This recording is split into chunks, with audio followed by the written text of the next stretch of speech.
everybody, so today we're going to be talking about how to actually animate using either your phone or an iPad. Now I'm going to be using an iPad, however, using a phone is exactly the same as the iPad. I'm just using an iPad because it's a nice bigger surface, so I can actually show you what you need to do. So the first thing you need to do is have a plan. Now for this particular animation challenge, you're going to need to make a live action turn into a stop motion. And so in my particular case, I'm going to act like I'm taking pictures of this little pony, and then I'm eating an apple. I put down the apple, and then as soon as I walk away, the pony comes to life, eats the apple, I come back and my apple is gone. And so that is the whole plot of my little film. So now it's time to actually execute it. So now that I have my plan, I'm gonna need the stop motion app. The app looks like this. And so we're going to now go in and see how it works. First things first, you're going to need to make sure that you set up your camera. So in this particular case, I've got my iPad sitting on its own little stand here, and then I am going to be rolling it on this in order for it to stay as stable as possible. You could use a chair to keep it stable. You could use like a rolly chair if you really want to, but the key is the camera should not move around from shot to shot. So the first rule of animation is make sure your camera stays still, and if you do move it, you move it very, very gradually and intentionally. It shouldn't bop around because you're changing. So the first rule of animation is don't move the camera, don't touch the camera unless it's intentional. But if I see animations that are all over the place, that means that you weren't thinking about where your camera is. So first rule is don't move the camera. So the next thing I'm gonna do is make sure that I'm making really tiny movements. So I'm gonna show you my setup. This is what my camera is gonna look at. Now, when I move this, I'm going to need to make sure that I am moving it very, very, very slowly. So I always say it should not go any further than the width of my finger. So if I'm gonna move it, I move it about half of a finger. That is the furthest I'm gonna move it. If it moves any more, so I move it, take a picture, move it, take a picture, move it, take a picture, move it, take a picture. Now, of course, I don't want my hand in it, otherwise it's gonna ruin the mystery of it as well. But that's the second rule of animation, is teeny tiny movements. If you move it too fast, it is gonna look like it's jumping all over the place. And so that brings us to our second rule, teeny tiny movements. So first rule, don't move the camera. Second rule, tiny movements. All right, so now let's go into our next rule, which is think of your light. So make sure that if you're using daylight, that it stays consistent, or I have a white box over here, or in this particular case, I'm gonna use a lamp to keep my light consistent. So think of your light, and the other part is think about your hands. Are you casting a shadow with your hands? Are your hands accidentally in the shot? Make sure that you get your hands completely out of the shot before you take your picture.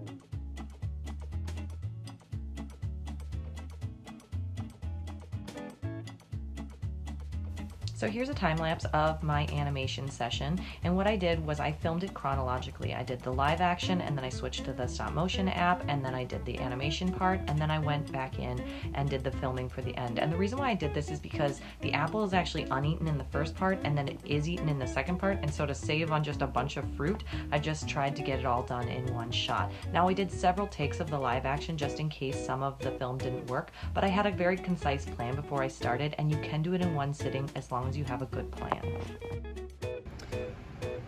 So the first thing that you're going to do is you're going to go into the stop motion app. So it looks like this on if you're using the iPad. Otherwise, if you have downloaded from the App Store, it's just called Stop Motion. It looks like this.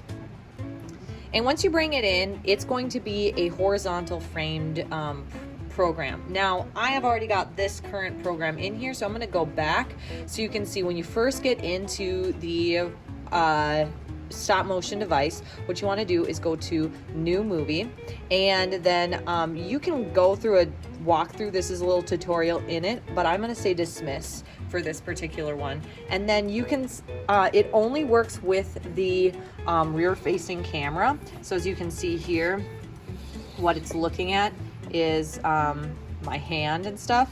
So I'm going to go over here where I have my pony like that, and your frames are going to show up right here. And to add a new frame, you go to this record button right here. So to take a picture, you hit that, and then obviously what I have there. Now, if you set this to the halfway point, that means it's gonna see a shadow of the last picture you took. So I'm gonna take a couple pictures of this pony. You won't be able to see it, but that's okay. I'm hitting the red button off screen. And look at how you can see a shadow of where it is. So that's how you can tell, like if you put down your iPad or your phone and then you come back to it later, that's how you can line up things perfectly so that it's not gonna look like shaky camera. So let's say your phone falls over, you can always just set this to the halfway point and then you'll be able to see what it looks like. Now, to be able to view what you did, you press play. Obviously, I only have 4 frames, so it's not much to look at. After you're done though, you might want to put like some voice in, and so to put in like voice or some sound effects, you just hit this button right here, which, there we go, it has to be on that. Then you can do your voiceover. Now, obviously, it's not very long, and so we're, that one doesn't really have much you can do with it. So I'm gonna go to the one that I made already with the guy. So I don't want to have to see the reflection of what it is. So I'm going to hit it all the way down so I can't see the previous frame. And I'm going to show you from the beginning. So as you can see, I come up close. And that's just making tiny little movements. And sometimes I actually jump a little bit too much. And then I went through. Now, as you can see, I actually have part of my hand that got into it. Now, if you have that happen, one thing you can do is when you go into post, you can crop your whole video. So only what you want to be showing is this. I am going to be making this into a stupid TikTok video.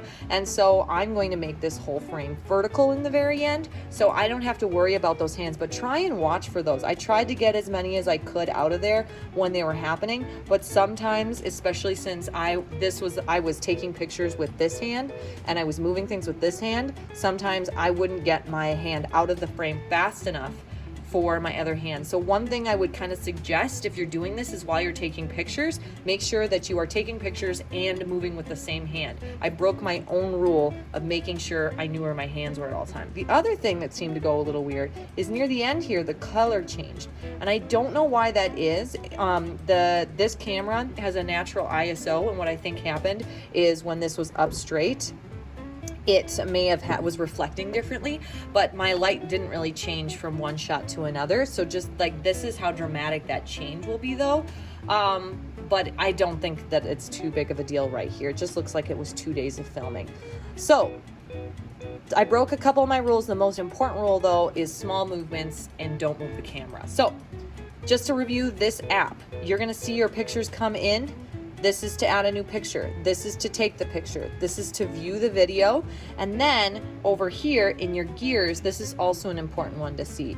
This is how many frames per second it is. Now this little yellow dash right there says that it's 15 frames per second. I don't want you to go any lower than 10 frames per second. If it goes any lower, watch what happens. If I set it down to 10 frames per second and I say done, and then I press play, look at how much more slow that is. It's actually kind of boring. Like, why is he moving so slow? So 10 frames per second is too slow for this particular picture, and you can kind of switch it around too. Let's say I was doing this and I'm like, do you know what? 15 frames per second might be a little slow too. What if I went to 20 frames per second? Press done, press play.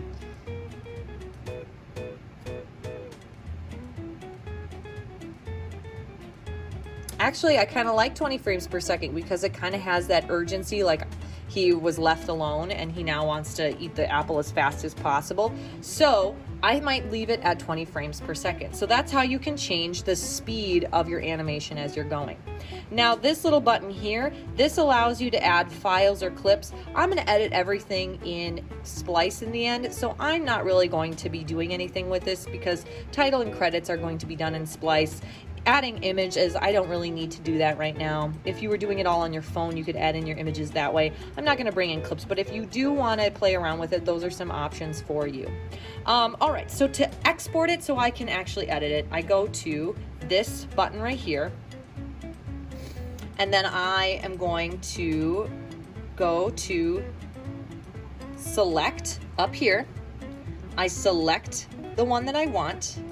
And now that it's saying select, and I've selected that one, I'm going to go to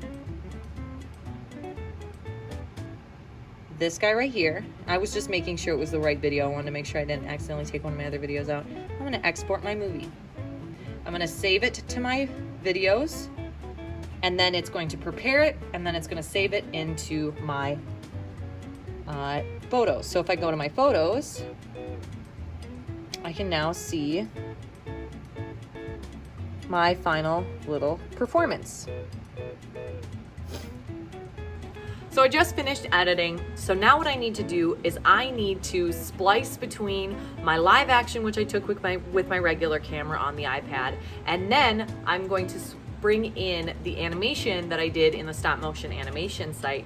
I'm gonna bring them together in Splice, and I'm going to make my final movie. I'm gonna go right into Splice so you can see what that looks like.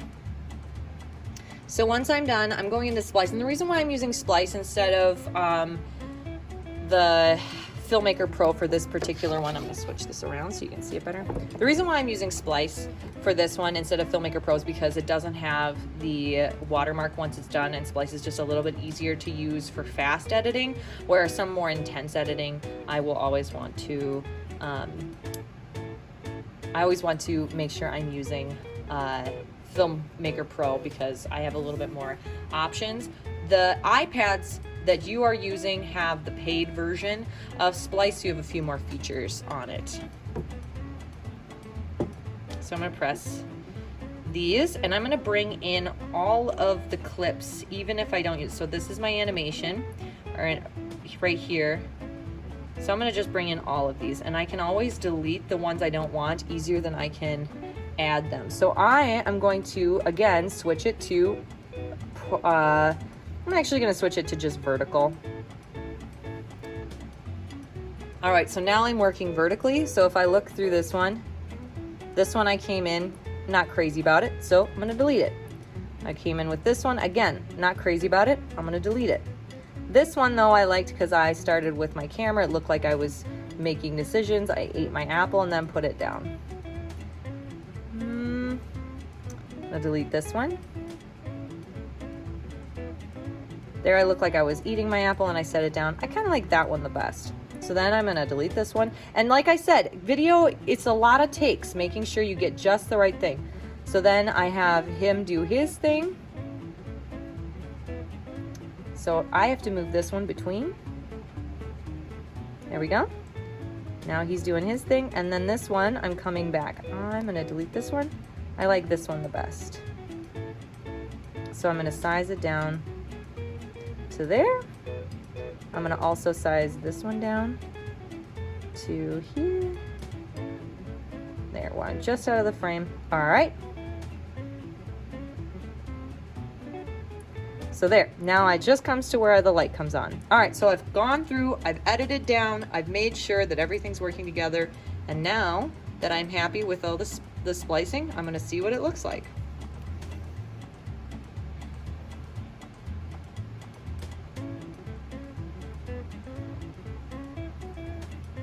Now, one other thing I could do if I feel like I'm moving too slow, especially since it kind of goes to this choppy movement, I could also speed up my walking. That'll kind of make it a little bit better. So I made it laying down because I wanted to make it look like he got so sick from eating too much, but I kind of am like not a big fan of it. So let's see what it looks like with me sped up just a little bit. Yeah, that looks a lot better. So that's 1.5. I'm gonna bring this one up to 1.5 as well. And so now this is only 21 seconds long. As I said, it does not need to be like a masterpiece, but just so you get an idea of how long that should take, how many pictures an animation like this should take, this animation has 178 photos. That's how many photos went into that animation. So you should be spending a lot of time. Like if you only have 50 pictures for your animation, it might not be enough. So just kind of be aware of that as you're going. Here is my final animation. Notice how it starts with the live action and then transitions into into an animation. The one thing though that is missing is it doesn't have any music or sound. So the last thing you want to do is don't forget to add some sound effects or music to really bring the animation to life in that final stage. Also, don't forget title card and credits to really bring it together to make it look professional. So I hope that you enjoyed this video, and I look forward to some future animations.